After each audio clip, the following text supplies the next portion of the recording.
mais de 30 anos, o país busca uma reforma com o objetivo de simplificar os tributos e que corrigisse problemas que afetam a produtividade e crescimento de empresas e consumidores em todo o território nacional. Neste contexto, aparece a reforma tributária.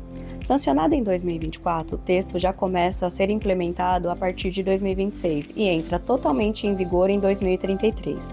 Ela marca uma mudança estrutural no sistema tributário brasileiro com a criação do IBS, Imposto sobre Bens e Serviços, da CBS, Contribuição Social sobre Bens e Serviços, e do Imposto Seletivo, IS. É sobre essa regulamentação que vamos falar a partir de agora. Quais os impactos para a sua empresa?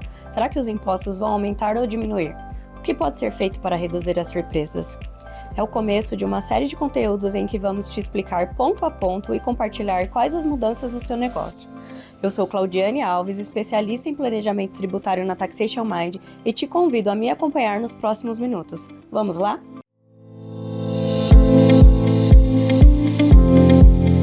Antes de falarmos da mudança, vamos encarar a realidade do sistema atual? Você, que é empresário, sabe que um dos grandes desafios é compreender o que se paga e o quanto se paga em impostos por ano no Brasil. De acordo com o IBPT, mais de 95% das empresas no país pagam mais impostos do que deveriam, e tem mais. No Brasil, as empresas gastam, em média, 1.500 horas ao ano só para calcular os impostos, um valor maior do que em qualquer outro país do mundo. Esse tempo assustador é quase 50% maior que o segundo colocado, a Bolívia, e 6 vezes maior que a média mundial. E tudo isso tem um custo enorme para o caixa dos empreendedores. Ao todo, as companhias gastam incríveis 180 bilhões anualmente com a burocracia tributária. Todo esse dinheiro mantém profissionais e equipamentos para dar conta dos cálculos de impostos, preenchimento de guias, acompanhamento das mudanças na legislação que são alteradas a todo momento. Quais os motivos para tudo isso? A tributação no Brasil é extremamente fragmentada. Hoje, o sistema funciona assim: IPI, que incide sobre a fabricação de produtos; ICMS, cobrado pelos estados sobre a circulação de mercadorias e alguns serviços; ISS, de competência dos municípios e incide sobre a prestação de serviços. Além desses impostos, a União criou contribuições sobre a receita bruta das empresas como PIS e COFINS. Cada um desses tributos tem suas próprias regras, alíquotas e base de cálculo. Dependendo do estado e do município onde a sua empresa atua, a carga tributária pode ser totalmente diferente. Isso prejudica a competitividade das empresas brasileiras. O ICMS é um dos maiores exemplos desse caos. A alíquota muda conforme cada estado e o valor do tributo varia dependendo do destino da mercadoria. E agora vem a grande questão. A reforma tributária promete simplificar esse sistema e tornar a tributação mais justa. Mas será que vai melhorar mesmo? Vamos entender as mudanças.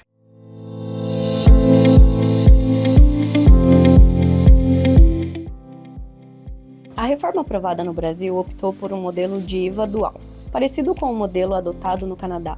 Serão substituídos 6 tributos: PIS, COFINS, IOF Seguros, IPI, ICMS e ISS. Eles serão trocados por um IVA dual de padrão internacional que será formado pela CBS, IBS, além do Imposto Seletivo.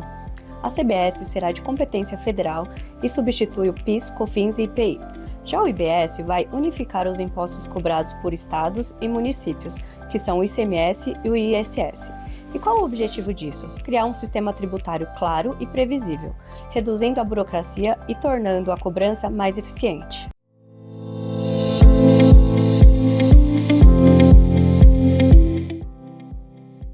De acordo com o TCU, 174 países adotam o IVA, incluindo 37 dos 38 países da OCDE. A exceção são os Estados Unidos. Esse modelo simplifica a tributação sobre o consumo, evitando a incidência em cascata e permite que os impostos pagos em cada etapa de cadeia produtiva sejam compensados nas etapas seguintes. A estimativa do governo federal é que a alíquota inicial fique acima de 28%, o que faria o Brasil ter o maior IVA do mundo, superando a Hungria, com alíquota de 27%. A média dos países da OCDE é de 19,2%. Mas se o IVA, que é adotado em 174 países, é o modelo padrão em praticamente todos os países desenvolvidos, então por que o Brasil vai ter a alíquota mais alta? A resposta é simples. A reforma veio para simplificar, mas os descontos e regimes especiais aprovados no Congresso Nacional aumentam muito o peso sobre quem paga a alíquota cheia. Profissionais liberais, por exemplo, terão desconto de 30% no recolhimento do IBS e da CBS. No total, foram incluídos 42 previsões de descontos no novo tributo. O detalhamento dessas exceções ainda vai ser definido por leis complementares, mas a arrecadação menor naturalmente impacta na alíquota padrão do IVA, afetando os setores que deverão pagar a porcentagem cheia. Este percentual vai ser aplicado sobre as operações com bens e serviços que não tenham sido favorecidos por descontos. Portanto, a carga tributária global deve se manter em patamar altíssimo, como hoje em dia.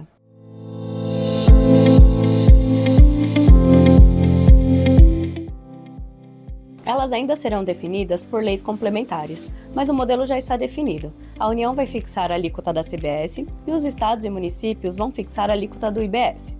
Eles serão calculados por fora, ou seja, não entram na base de cálculo de outros impostos e vão incidir sobre operações com bens, materiais, imateriais e serviços, incluindo importações.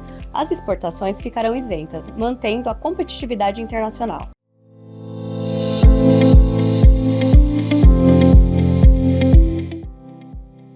O IBS vai unificar a tributação sobre bens e serviços em um único imposto, substituindo o ICMS e o ISS, com uma base de cálculo uniforme e regras padronizadas em todo o país. A mudança traz simplicidade e transparência ao sistema tributário.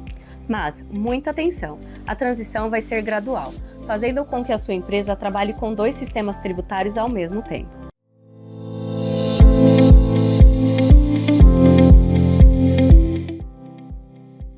A CBS é um tributo que incide sobre a receita bruta das empresas e vem para substituir o PIS e a COFINS.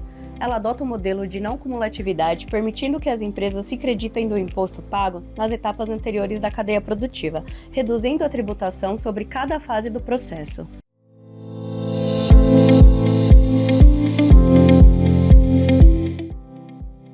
Imposto seletivo ou imposto do pecado vai incidir sobre bens e serviços considerados prejudiciais à saúde e ao meio ambiente, como bebidas alcoólicas, refrigerantes, cigarro e bens minerais. O objetivo vai além da arrecadação. Ele busca desestimular o consumo desses produtos e incentivar escolhas mais sustentáveis. Os ultraprocessados não foram incluídos nesse tributo.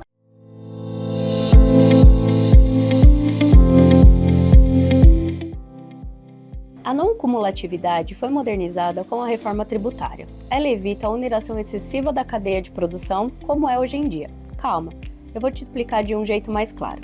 Ela permite que os impostos pagos em cada etapa da produção sejam compensados nas etapas seguintes. Então, imagine que a sua empresa pague imposto sobre os insumos que compra para produzir determinado produto. Ela pode deduzir esse valor do imposto devido quando ela vender a mercadoria final. Isso evita que o mesmo imposto seja cobrado repetidamente em cada fase da cadeia produtiva, conhecido como efeito cascata.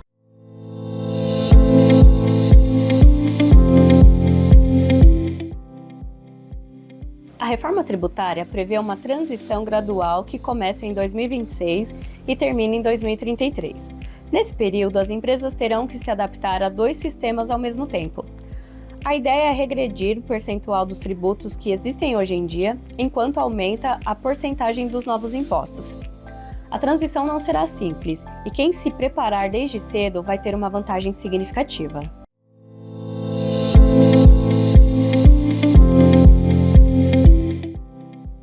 O planejamento tributário vai ser fundamental nestes próximos anos. Tudo o que nós, contribuintes, compreendemos até os dias de hoje será extinto. Serão novas alíquotas, formas de apuração e destino de arrecadação. Todos deverão repensar suas estratégias para o enquadramento das suas atividades nas reduções de alíquotas e regimes previstos neste novo modelo. Tem dúvidas sobre a reforma tributária? Manda pra gente! Estamos aqui para ajudar você a se adaptar, economizar e garantir que o seu negócio saia na frente. Não deixe de compartilhar, dar seu like e se inscrever no canal para acompanhar os próximos episódios da série. Até lá!